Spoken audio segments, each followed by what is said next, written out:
Hello guys. तो आज हम लोग करने वाले हैं मैथ्स। तो मैथ्स में आज हम लोग फ्रैक्शन कंटिन्यू करेंगे। तो फ्रैक्शन का फर्स्ट पार्ट में हम लोगों ने क्या किया था, हाफ किया था, और आज हम लोग करने वाले हैं 1/3। ओके, सो देख लेते हैं कि 1/3 क्या होता है।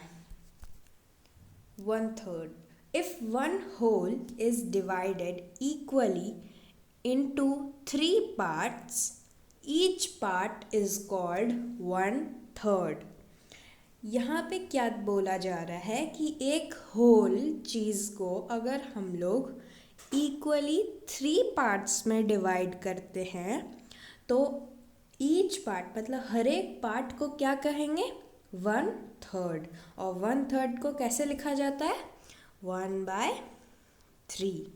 ठीक है, तो यहाँ है एक इमेज, ये हुआ एक होल पिक्चर। ठीक है, ये हुआ एक होल चीज़ है और इस होल को हम लोगों ने 3 पार्ट्स में डिवाइड कर दिया है। तो ये पार्ट क्या हुआ, 1/3, ये पार्ट भी 1/3 हुआ और ये पार्ट भी 1/3 कहलाया। ठीक है, समझ में आया। और ये हम लोग जो 1/3 लिखे, तो ये ऊपर जो लिखा जाता है मीन्स ये फ्रैक्शन हुआ, ये हम लोग जो लिखे 1/3 ये फ्रैक्शन में लिखे।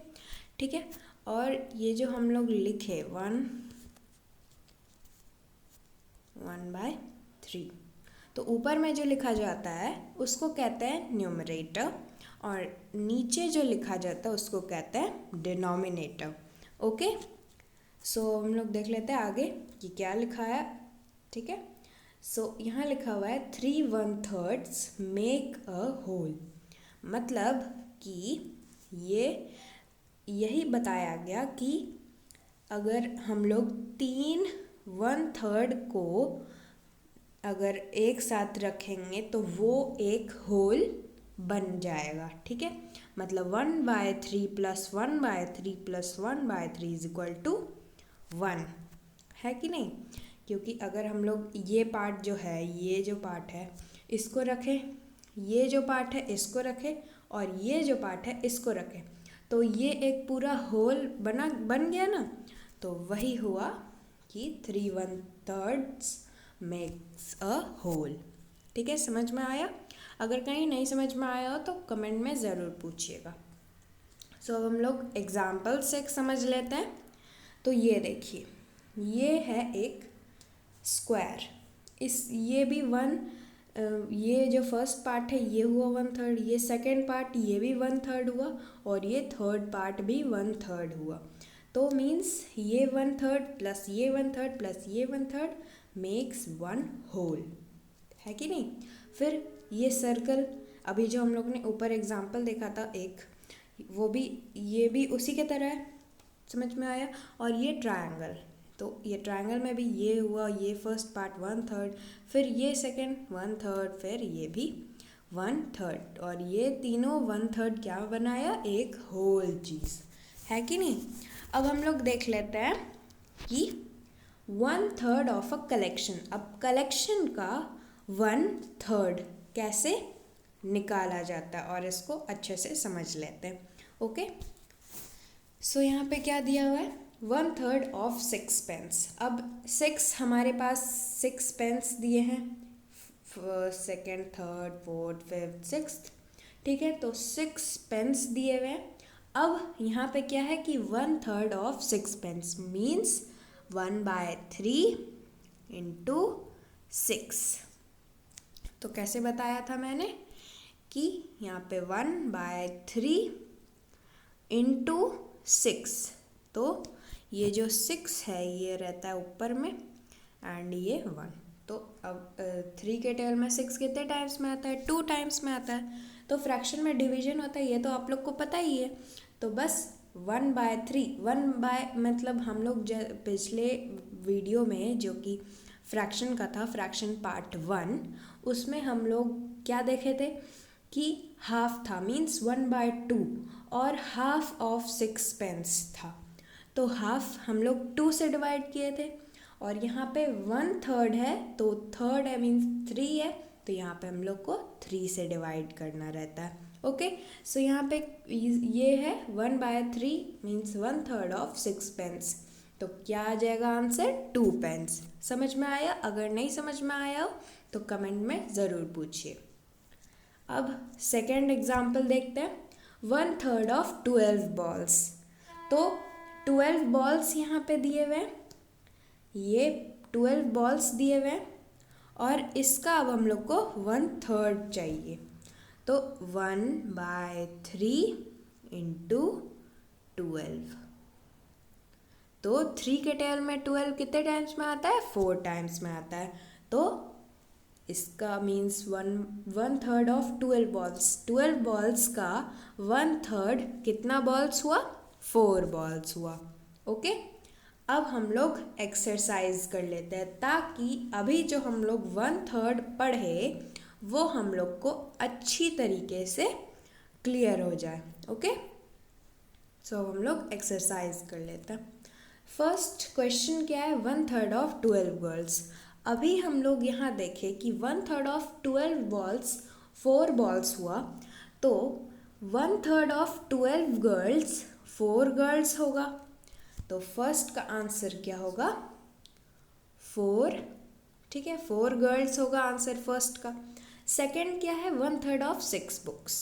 तो 6 का 1/3 मीन्स 1/3 इंटू 6। 3 के टेबल में 6 कितने टाइम्स में आता है? 2 टाइम्स में आता है।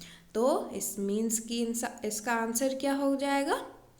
2 हो जाएगा। तो इसका आंसर क्या हो जाएगा? 2। ठीक है, फिर है थर्ड। क्या है थर्ड क्वेश्चन? 1/3 of 15 sweets. मतलब कि यहाँ पे 15 लिख देंगे। तो 3 के टेबल में 15 कितने टाइम्स में आता है? 5 टाइम्स में आता है। तो मीन्स थर्ड का आंसर क्या हो जाएगा? 5। फिर फोर्थ, 1/3 ऑफ 18 एग्स। 1/3 इंटू 18। तो 18 3 के टेबल में कितने टाइम्स में आता है? 6 टाइम्स में आता है। ओके, सो आंसर क्या हो जाएगा? 6। फिफ्थ है 1/3 ऑफ 9 सैंडविचेस। तो 3 के टेबल में 9 कितने टाइम्स में आता है? 3 टाइम्स में आता है। तो 5 का answer means 1/3 of 9 sandwiches is equal to 3। फिर सिक्स्थ, अब क्वेश्चन 6, 1/3 ऑफ 27 फाइल्स। मतलब 27 फाइल्स है। ठीक है, तो इसका 1/3 चाहिए। तो 3 के टेबल में 27 9 टाइम्स में आता है, मतलब इसका आंसर क्या हो जाएगा? 9। समझ में आ रहा है? अगर नहीं समझ में आ रहा हो, कहीं भी डाउट हो तो मुझे कमेंट में ज़रूर पूछिएगा। ओके, फिर है क्वेश्चन 7। फिर 7 में क्या है? 1/3 ऑफ 21 आइसक्रीम्स। तो 21 3 के टेबल में, यहाँ पर मैं करके दिखा देती हूँ, इंटू 21, 1/3 ऑफ 21 आइसक्रीम्स।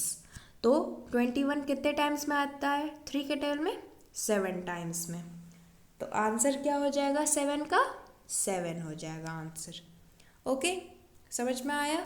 फिर है 1/3 ऑफ 6 बर्गर्स। तो 1/3 ऑफ 6 का 1/3 क्या होता है? 2।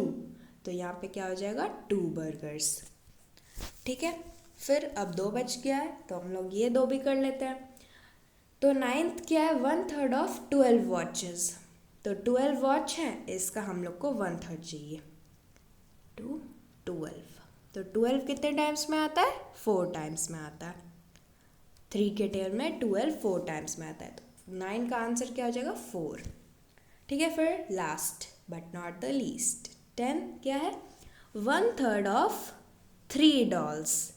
तो 3 डॉल्स हैं, अब इसका 1/3 चाहिए। तो देखिए यहाँ पे ये हम लोग देखते हैं, यहाँ पे अच्छे से देख लेते हैं। 1/3 इंटू 3। तो 3 के टेबल में 3 1 टाइम में आता है, तो 1/3 ऑफ 3 डॉल्स हो जाएगा 1।